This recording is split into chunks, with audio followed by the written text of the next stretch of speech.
কাছে শুকরিয়া যে আল্লাহ আমাদেরকে বাঁচাইছে, বাপ মা তো আল্লাহর রহমতে, নইলে আমরা প্রত্যেকটা মানুষ মারা যাইতাম। এমন একটা পরিস্থিতি হয়ে গেছে, পুরা সিটে একটা রেল বাড়িতে বাড়িতে অবস্থা খারাপ করে ফেলেছে। আল্লাহ যদি আমাদেরকে বাঁচাইছে, আল্লাহ লঞ্চে অতিরিক্ত যাত্রী নিছে, এক নম্বরে যাত্রী নিছে, ওরা আস্তে আস্তে গাড়ি চালাইছে, লঞ্চ চালাইছে, লঞ্চ আস্তে দিয়ে চালাইছে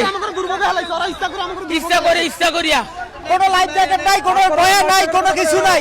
আমরা ওই সময় বলছি, আর আমাদের পুরো আর উল্টা খেপে। তুফান হচ্ছে না ওই এয়ারি, ওই বৃষ্টিতে তুফানের মধ্যে পড়ছি। লঞ্চ দোষ, লঞ্চ চালারা লঞ্চ আরে না, বয়ে লুডু খেলায়। ওরা দেখছে যে আবহাওয়া খারাপ, ওরা লঞ্চ অতিরিক্ত যাত্রী ব্যবহার করে। যেখানে এই গাড়ি পুলিশ বয়ে রাখছে, পুলিশ টাকা দিয়া এরপরে যাত্রী এভারেজ লইতেছে। একটা লঞ্চ কতজন যাত্রী ধারণ ক্ষমতা আছে, তার তো দ্বিগুণ যাত্রী নেয়, পুলিশের টাকা খাওয়ায় বয়ে রাখে। ত্রিপল লাইনে হাজারবার প্রশাসনের আমরা কাগজে মিনতি ভিক্ষা চাইছি, জানদার ভিক্ষা, তারপরে হেরে যায় না এই জায়গার ভিতরে।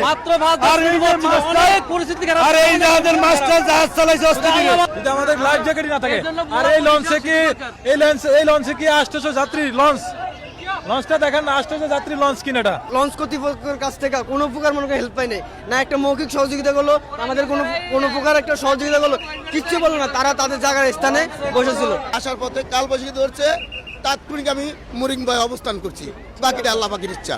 আমরা জাহাজ ওইখান থেকে ঘাট থেকে মৌসুমী হাট থেকে জাহাজ ছাড়ার পর প্রায় ঘাটের কাছাকাছি চলে আসছে। আমাদের ঘাট পরে পৌঁছাইতে লাগতো 10 মিনিট সময়।